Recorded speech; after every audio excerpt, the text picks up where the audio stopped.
नमस्कार, मैं हूं श्रीकांत प्रत्युष और आप देख रहे हैं citypostlive.com। मेरे साथ हैं बिहार के जाने माने उद्योगपति, समाज सेवी नरेंद्र सिंह। आइए इनसे बात करते हैं कि अब इनकी आगे की योजना क्या है। लेकिन मैं आपको थोड़ा सा हिंट देता हूं कि अब राजनीति के क्षेत्र में उतरने वाले हैं और राजनीति में आ रहे हैं तो उसका मकसद क्या है ये बताएंगे। आप जाने माने उद्योगपति हैं, समाज सेवा के लिए भी जाने जाते हैं, लेकिन अब राजनीति में अचानक आने का मन कैसे बना लिया? देखिए, बिजनेस तो मैं अपने लिए करता हूँ। बिजनेस के माध्यम से शायद मैं हजारों सैकड़ों लोगों को लाभान्वित कर सकता हूँ, बट अगर समाज सेवा मेरे अंदर से शुरू में भरा पड़ा था, समाज सेवा करने की पूरी इच्छा रहती थी, तो कोई न कोई एक पॉलिटिकल प्लेटफॉर्म चाहिए होता है ताकि मास लेवल तक जा कर के हम लोगों की सेवा कर सकें।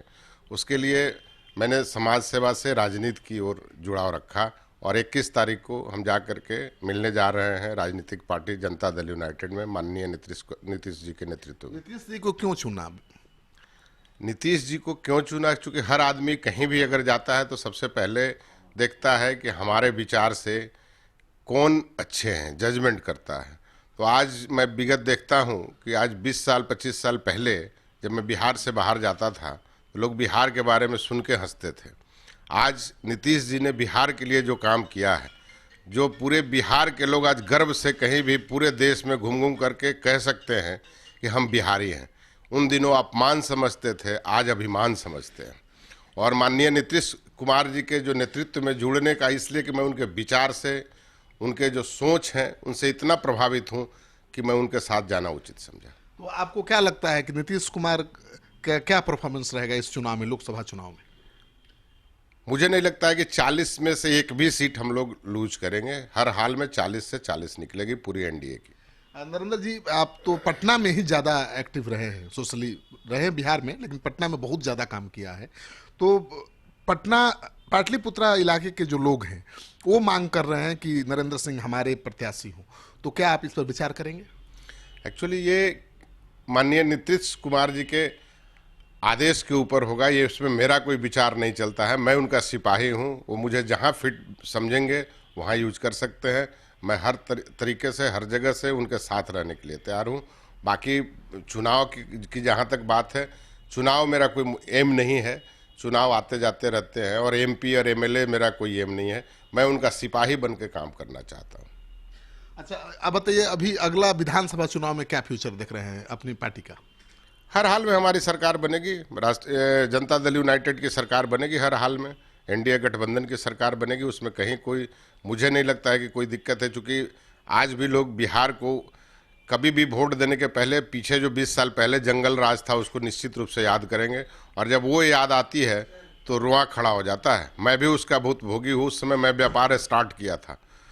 मैं अपने आप को सोचता हूँ उन दिनों की बात, 20 साल पहले की, तो डर सा लगने लगता है। तो निश्चित रूप से हर लोग चाहेगा कि कभी भी एनडीए की ही सरकार रहे, कोई और सरकार ना बनेगा। आज पहली बार महागठबंधन में 10 घटक दल हैं, पूरी नीतीश कुमार और बीजेपी के खिलाफ घेराबंदी है।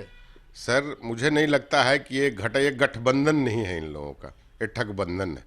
क्योंकि गठबंधन अगर होता तो आज जिस तरीके से आप, मैं कल न्यूज़ में देख रहा था मांझी जी का, मैं आरोप प्रत्यारोप के लिए नहीं बोल रहा हूँ, बट जिस तरीके से कांग्रेस, मांझी जी या और जितने भी उनके जो लीडर्स हैं, जिस तरीके से सीटों के बंटवारा में आपस में मतभेद है, मुझे नहीं लगता कि यह गठबंधन चलेगा भी और रहेगा भी। इसलिए मुझे कोई कहीं से कोई शंका नहीं है कि अगला विधानसभा हमारी सरकार नहीं बनेगी। हर हाल में एनडीए की सरकार चलिए, बनेगी। आपकी राजनीतिक शुरुआत हो रही है, इसके लिए बहुत बहुत शुभकामनाएं। Thank you very much. तो आपने सुन लिया नरेंद्र सिंह को, ये पहली बार राजनीति में कदम रख रहे हैं, लेकिन एक सधे हुए राजनेता की तरह जवाब दे रहे हैं हर सवाल का। और इनका ये भी कहना है कि राजनीति में आने का मकसद चुनाव लड़ना नहीं है, यानी एमपी और विधायक बनना नहीं है, समाज सेवा करना है, बिहार का नाम और आगे बढ़ाना है।